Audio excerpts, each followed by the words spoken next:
नमस्कार दोस्तों, मैं आशा करता हूँ कि आप सभी अच्छे होंगे। और आज का जो हमारा लेक्चर है वो मुगल साम्राज्य के बारे में है। देखिए, ये जो लेक्चर आएंगे वो पार्ट 1, पार्ट 2, पार्ट 3 ऐसे आएंगे। ये बहुत ही बड़ा टॉपिक है, यहाँ से बहुत सारे क्वेश्चन बनते हैं एग्जाम में। तो हम एक एक कर इस टॉपिक में जो भी शासक हुए उसे हम पढ़ेंगे और यहाँ से जो भी इंपॉर्टेंट क्वेश्चन बनते हैं उसे हम देखेंगे। तो चलिए शुरू करते हैं। तो देखिए, जो मुगल साम्राज्य की शुरुआत हुई थी वो 1526 में हुई थी भारत में, और 1857 तक ये शासनकाल चला। देखिए, मुगल साम्राज्य की जो स्थापना की थी वो बाबर ने की थी, जिसका नाम जहीरुद्दीन मोहम्मद बाबर था। और ये उज्बेकिस्तान के फरंगना क्षेत्र का रहने वाला था। वहां पर इसके पिता जो थे राज करते थे। और जब बाबर भारत आया तो उस समय भारत की जो स्थिति थी वो थी, दक्षिण भारत में विजयनगर साम्राज्य चल रहा था, मध्य में बहमनी साम्राज्य चल रहा था, और दिल्ली में दिल्ली सल्तनत चल रही थी, जिसमें लोधी वंश शासन कर रहा था। जब बाबर भारत आया तो इस समय दिल्ली में इब्राहिम लोधी राजा था। तो देखिए, जब बाबर जो था भारत के आसपास के क्षेत्र में बस चुका था, जैसे काबुल हो गया, सिंध हो गया, पंजाब के अधिकांश क्षेत्र इसने जीत लिया था। तो जो इब्राहिम लोधी के चाचा थे दौलत खां, और एक पंजाब का सामंत था आलम खां, इन दोनों ने मिलकर बाबर को आमंत्रण दिया कि तुम आओ और यहाँ पर इब्राहिम लोधी को हरा दो और अपनी सत्ता यहाँ पर स्थापित कर दो। देखिए, इन्होंने आमंत्रण क्यों दिया था बाबर को? क्योंकि इब्राहिम लोधी जो था वो किसी की बात को नहीं मानता था, इसीलिए इसके जो परिवार में ही इसका विरोध हो रहा था, और आसपास के जो सामंत थे वो भी इससे नाराज थे, और वो चाहते थे कि इब्राहिम लोधी किसी न किसी तरीके से यहाँ से चला जाए, या इसका साम्राज्य हथिया ले कोई और इनको छूट मिल जाए। तो इब्राहिम लोधी को हराने के लिए इसके चाचा और पंजाब का सामंत आलम खां ने ही बाबर को आमंत्रण दिया था।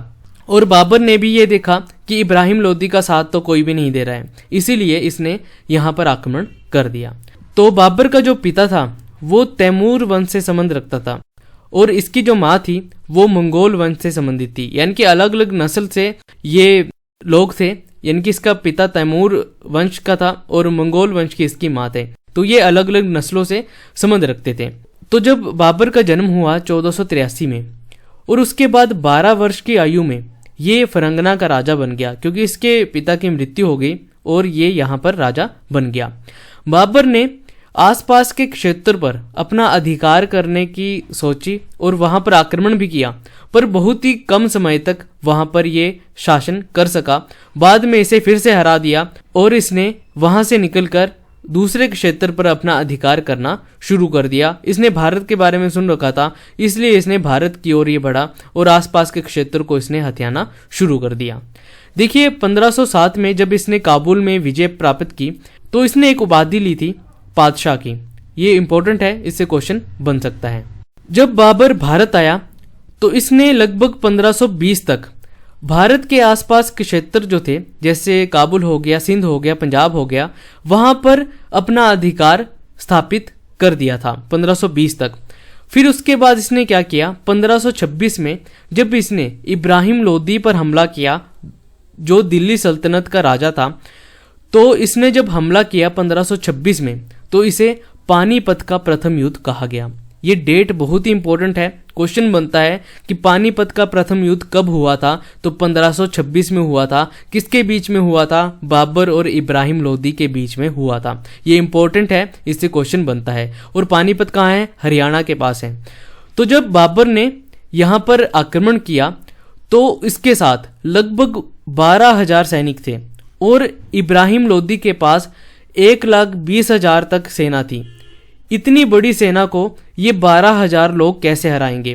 पर जो बाबर था वो अपने साथ कुशल सैनिक लेके आया था, बहुत ही माहिर थे ये युद्ध लड़ने में, इसलिए 12,000 सैनिक ये लेके आया था। इतने सारे सैनिक कैसे लाता, इसलिए इसने चुन चुन कर अपने सैनिक रखे थे। और जब इसने भारत में आक्रमण कर दिया, इब्राहिम लोधी पर हमला कर दिया, तो ये कमजोर पड़ने लगा, क्योंकि 12,000 सैनिक है और यहाँ पर 1 लाख से भी ज्यादा सैनिक है। तो बाबर के एक सैनिक को पकड़कर ये 5-5 लोग मार रहे थे। तो इसलिए इसको भरोसा था अपने 2 तोपची पर, जो तोफ चलाना बहुत ही अच्छे से जानते थे, उस्ताद अली और मुस्तफ़ा। इन्होंने जब तोफ चलाना शुरू कर दिया तो भारत के लोगों ने ये पहली बार देखा था कि ये ऊपर से गोला क्या आ रहा है। देखिए, इनको लगा था कि तलवार से लड़ते हैं, भाला से लड़ते हैं, तो ये तोप जब इसने चलाना शुरू कर दी तो इनमें भगदड़ मच गई। इनके सैनिक जो थे, इब्राहिम लोदी के जो सैनिक थे, इनके बीच में भगदड़ मच गई और आधे सैनिक तो ऐसे ही मर गए। उस्ताद अली और मुस्तफ़ा जो थे वो बहुत ही कुशल सैनिक थे और इन्होंने ही बाबर को यहाँ पर जिताया था। देखिए, बाबर ने यहाँ पर तुगलमा युद्ध नीति का इस्तेमाल किया था। तुगलमा युद्ध नीति क्या होती है, जैसे अर्धचंद्राकार शेप में यहाँ खड़े हो जाते हैं, जैसे ऐसे खड़े हो जाते हैं सैनिक, और यहाँ से जब सैनिक यहाँ पर आक्रमण करते हैं तो ये सामने से जो सैनिक होते हैं वो लड़ते हैं और ये जो आसपास के सैनिक होते हैं वो यहाँ पर घेरा बना देते हैं। तो इसे तुगलमा युद्ध नीति कहते हैं। और एक और युद्ध नीति थी उस्मानी युद्ध नीति, तो इसका इसने उपयोग किया था इस युद्ध में, पानीपत की युद्ध में, तो इससे पूछा जा सकता है।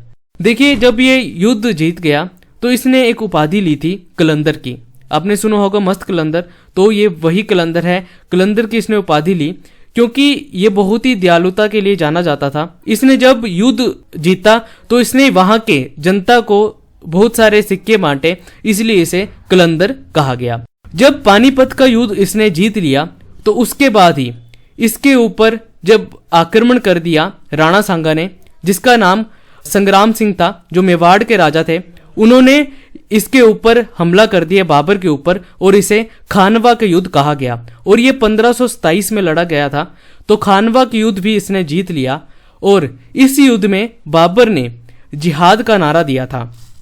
अब जिहाद क्या था?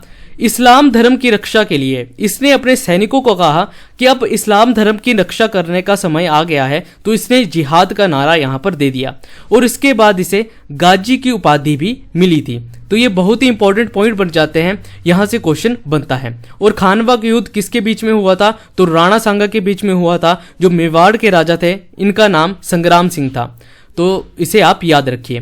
1527 के बाद एक और युद्ध हुआ 1528 में, जिसे चंदेरी का युद्ध कहा गया, क्योंकि बाबर जब यहाँ पर आया तो आसपास के राजाओं ने इसके ऊपर आक्रमण करना शुरू कर दिया, क्योंकि वो नहीं चाहते थे कि यहाँ पर कोई बाहर का शासक यहाँ पर राज करे। तो 1528 में चंदेरी का युद्ध हुआ, जो मेदिनी राय और बाबर के बीच में हुआ था और इसे भी बाबर ने जीत लिया। देखिए, बाबर जो था वो तुर्की था, तुर्क से आया, तुर्क भाषा को जानता था और यहाँ पर दिल्ली सल्तनत में फारसी चलती थी, फारसी भाषा यहाँ पर चलती थी और इब्राहिम लोदी जो था वो फारसी था। इसीलिए आसपास के जो लोग थे इसके ऊपर आक्रमण करना इन्होंने शुरू कर दिया। उसके बाद 1528 के बाद इसका अंतिम युद्ध हुआ, घाघरा के युद्ध, जो महमूद लोदी के बीच में हुआ था, क्योंकि महमूद लोदी जो था वो भी फारसी था और इब्राहिम लोदी भी फारसी था। तो इसका इब्राहिम लोदी का बदला लेने के लिए मोहम्मद लोदी ने इसके ऊपर आक्रमण किया और इसे घाघरा के युद्ध कहा गया 1529 में जो हुआ था। इसे आप याद रखिए, इससे क्वेश्चन बन सकता है। अगर ऐसा पूछा गया कि जो घाघरा के युद्ध हुआ था वो फारस के लोग और बाबर के बीच में हुआ था, तो ये भी सही होगा। और आप याद रखिए कि महमूद लोदी जो था वो भी फारस का रहने वाला था और इब्राहिम लोदी भी फारसी था। तो इसे आप याद रखिए। इससे एक ट्रिक से आप याद रख सकते हैं इन युद्धों को। जैसे पहला युद्ध हुआ पानीपत का युद्ध, दूसरा हुआ खानवा का, तीसरा चंदेरी का और चौथा हुआ घाघरा का। तो आप ऐसा याद रख सकते हैं कि बाबर आया, उसने पानी पिया, उसके बाद खाना खाया, उसके बाद चाय पी और घर चला गया। जैसे पानीपत से उसने पानी पिया, खानवा का उसने खाना खाया, चंदेरी से यानी कि चाय पी और घर से यानी कि घर चला गया। तो आप ऐसे ट्रिक से इन युद्धों को याद कर सकते हैं। इनसे पूछा जा सकता है, आपको डेट दे दी जाएगी कि कौन कौन से युद्ध किस किस समय में हुआ थे, तो इससे एग्जाम में क्वेश्चन बनता है। देखिए, बाबर की मृत्यु जो हुई थी वो 1530 में हो गई थी। जब बाबर भारत में 1526 में आया तो उसके बाद लगातार युद्ध लड़ता रहा और अंतिम में 1530 में इसकी मृत्यु हो गई थी। देखिए, यह आगरा में रहा करता था और इसे आगरा में ही दफना दिया गया था। और बाद में चलकर जो हुमायूं था उसे सपना आया होगा शायद, उसने इसको फिर से खुदवाकर यहाँ से निकाला कब्र से और काबुल में दफना दिया, क्योंकि इसकी अंतिम इच्छा थी कि जब मैं मरूंगा तो मुझे काबुल में ही दफनाया जाए। पर जल्दबाजी में इसे आगरा में दफना दिया गया, तो बाद में इसे काबुल में दफना दिया गया था। देखिए बाबर जो था वो तुर्की भाषा जानता था और दिल्ली सल्तनत में फारसी चलती थी, क्योंकि इब्राहिम लोदी जो था वो फारसी था। तो जब बाबर भारत में आया तो वो तुर्की समझता था और यहाँ पर शासन करने में उसे बहुत ही दिक्कत आई, इसलिए ये आगरा में रहा करता था, तो ये फारसी भाषा को नहीं जानता था। देखिए बाबर ने एक पुस्तक लिखी थी तुर्की भाषा में जिसका नाम है तुज़क ए बाबरी, और इसका जो फारसी में अनुवाद हुआ था बाबरनामा से, और ये अनुवाद जो करवाया था वो अकबर ने करवाया था। जो हुमायूं का बेटा था अकबर, उसने इसका अनुवाद करवाया था तुज़क ए बाबरी का। तो ये फारसी भाषा में अनुवाद करके बाबरनामा हो गया। तो इसका जो अनुवाद किया था वो अब्दुल रहीम खान खाना ने किया था। बाबरनामा का नाम दिया था तुज़क ए बाबरी को, तो इसे आप याद रखिए। इसे पूछा जाता है कि तुज़क ए बाबरी किसने लिखी है, तो बाबर ने लिखी है। देखिए बाबरनामा में हमें विजयनगर साम्राज्य को जो राजा थे कृष्णदेवराय, उनके बारे में जानकारी मिलती है, और बाबर ने अपने सारे युद्धों के बारे में लिखा है। इसमें कौन कौन से युद्ध ये हार गया और कौन कौन से युद्ध ये जीत गया, उसके बारे में भी इसने यहाँ पर लिखा है। और यहाँ के क्लाइमेट के बारे में लिखा है कि यहाँ का मौसम उसे कैसा लगा।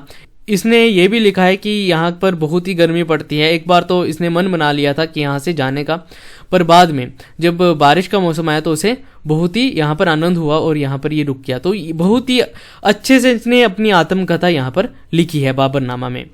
देखिए बाबर ने चांदी के सिक्के चलवाए थे जिसे शाहरुखी के नाम से जाना जाता था। ये चांदी के सिक्के थे।